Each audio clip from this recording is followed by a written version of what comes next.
just before we start the show, I want to take an opportunity to invite you to join me for the Podfluence Weekly newsletter, which is available both on LinkedIn and through the official newsletter channel. Now, if you are on LinkedIn and it's easier for you to follow there, then please just click on the link in the show notes, which will take you straight to Podfluence on LinkedIn, where you can subscribe for free and get weekly updates on Podfluence articles as well as episodes. If you would like to subscribe to the full newsletter where you'll get additional materials and, as my little incentive to you, my pre-podcast guest checklist for you to use when you're appearing on podcast shows so that you can be fully prepared every single time, then please click the link to the official newsletter in the show notes. Hope to see you there. Let's get on with the show. Welcome to Speaking of Influence with John Ball from PresentInfluence.com. Each week we talk about presentation skills and public speaking and the tools of influence and persuasion with experts and incredible guests. Stay tuned and enjoy the show. Speaking of Influence is uploaded and distributed to all major podcast networks through Buzzsprout. Buzzsprout is the simplest way to get your podcast started with tons of great resources for new podcasters. You could start your podcast today. Follow the link in the show notes. Welcome back to Speaking of Influence. Today, I want to talk about something that's going to follow on from a few of the things I covered in some recent solo episodes, where I've talked about things like grounding, I've talked about structuring your presentation. Today, I want to talk about putting the present into presentations. Now, when I talk about this, you may realize that my own company is called Present Influence, and that it was very intentional. It has a double meaning, in fact, more than a double meaning, really. And the double meaning that was intended was one is talking about present as in presenting, and the other present it's talking about is being in the present. So it could be also talking about giving a gift and having a present of influence as well. However, intentionally, it was more about the other two. So about presenting as an ability and about being in the present as being an important part as well, because I think both are absolutely vital. And if you want to be influential, I do think it's essential to be present, fully present as much as you can. And by being present, I mean not thinking about what you're doing later on, not worrying about what might happen tomorrow, not getting too concerned with what you've been working on earlier, but actually getting into the moment, being as fully in yourself, in your body, as you can possibly be in an individual moment. There are some great exercises to help you do this. You don't have to master meditation in order to start being present. You can do any kind of mindfulness or presence practice to help you do this.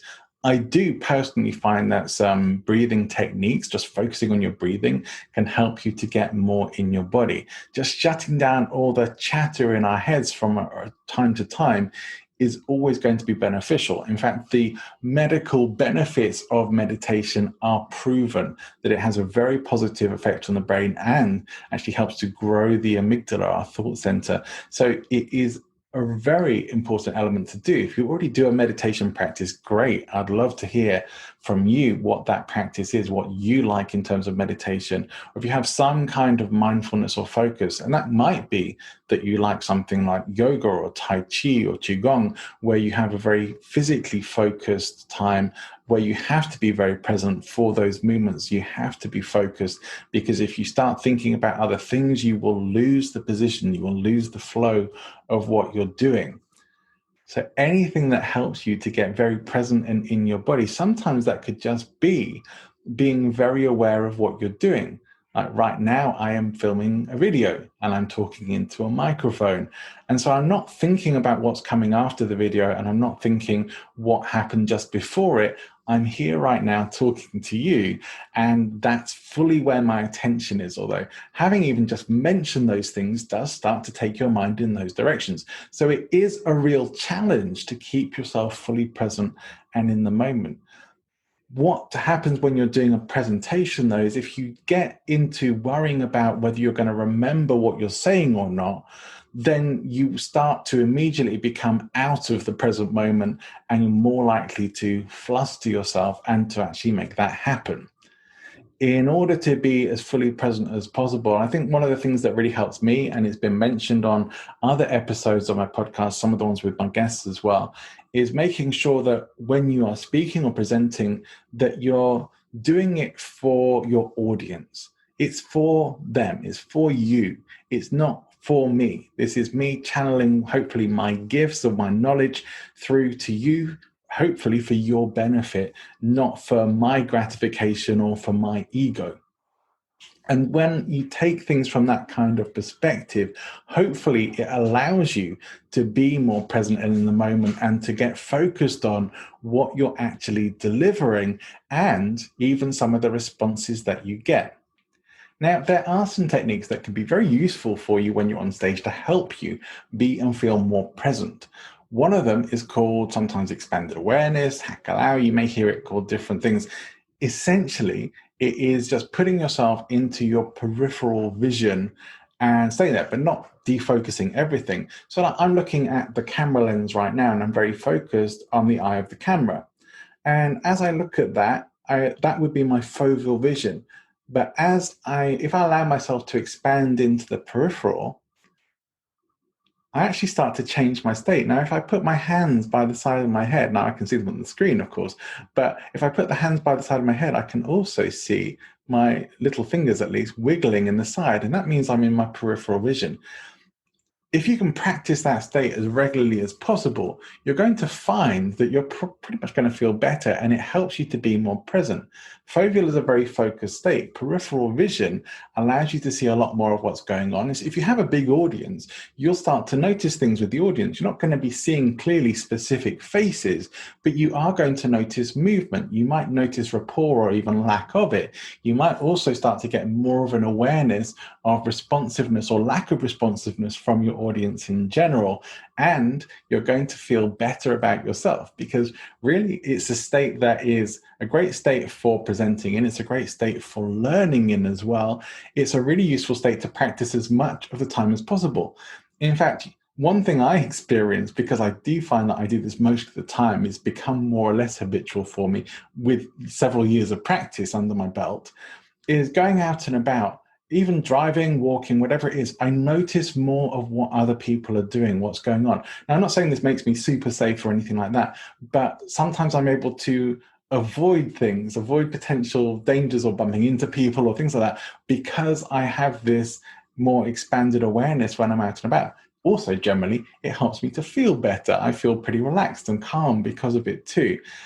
I think it's a great thing to practice. If you want to practice it, all you have to do is look at a spot above eye level, focus on it, put all your foveal vision on it, just look at that spot, and then allow yourself to shift into your peripheral vision. So you start to notice things that are going on more at the sides as well. You can certainly use your fingers or your hands to help guide and train your eyesight, and bring your hands to the side of your head and see if you can wiggle your fingers. Be looking at the thing that you're looking at that spot, and noticing your fingers moving at the side of your head. Then you have to look down and carry on with your work or whatever it is you're doing or you're presenting. This is why I say it takes practice, because not all of us are used to doing that all the time. This particular technique can have many other uses, and I'm sure some people would love to share them with me as well. Maybe you have a different name for it too. But I would use that as a great tool to help you be more present and in the moment through your own presenting, through whatever it is you do. I think it's a great thing to use in all parts of your life as much as you possibly can, because I think it's really useful, apart from when you do need to be singularly focused. It's sometimes hard to be in your peripheral vision whilst you're reading a book, for example, although maybe not impossible. So I hope that's given you a few thoughts or ideas for being more present. It does make a huge difference with your relationship with the audience when you're not just trying to think about what you're saying next, but you're actually there in the moment. And a big part of making that happen as well is making sure that you are as practiced as you can possibly be with your presentation. Certainly, over a long period of presenting and giving talks, you may start to find it easier to give more improvised and spontaneous talks as you develop. But in the earlier days, that's less likely. Some people can. Some people just find they can get up and talk about everything and anything and even be very entertaining whilst they're doing it. And that's a rare gift for the people who can. And one of the things that I'm always very jealous of, even though I know it's a TV show, is the marvelous Mrs. Maisel, that she just gets up and she talks and she's funny and she says what's on her mind. And I would be inspired to be able to be like that. I have to work a lot harder at it. It doesn't come quite so naturally. And you may find it doesn't come quite so naturally for you as well. But that doesn't mean you can't get there to a point where it's easy for you to get up and comfortably talk and be present with an audience.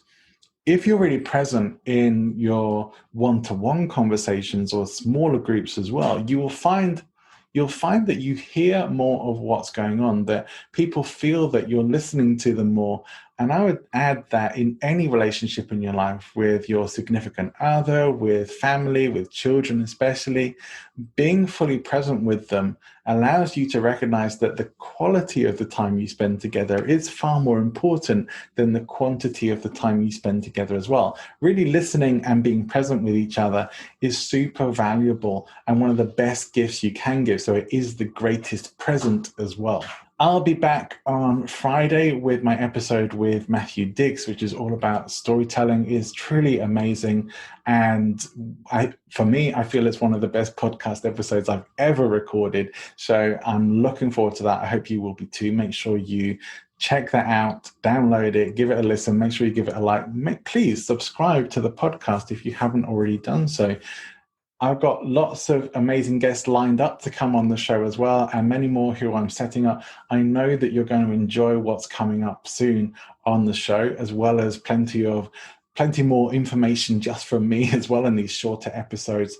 If you're watching this on YouTube, please remember to like and subscribe. Leave a comment. YouTube likes that kind of stuff, and I like to get feedback from you as well. If you're watching or listening to this somewhere else, I'd love to hear from you. Please do feel free to get connected. You can find my business, Present Influence, on LinkedIn or on my website, presentinfluence.com. You can find me on LinkedIn, John A. Ball, and you can probably find other ways to get in touch with me as well. I'm on most of the social media platforms. I would love to hear from you and get some feedback. Are there things you'd like me to talk about on the show, or people you'd like me to get on as guests? You can help me drive the show forward into the future. But some of the guests that are coming up are absolutely incredible.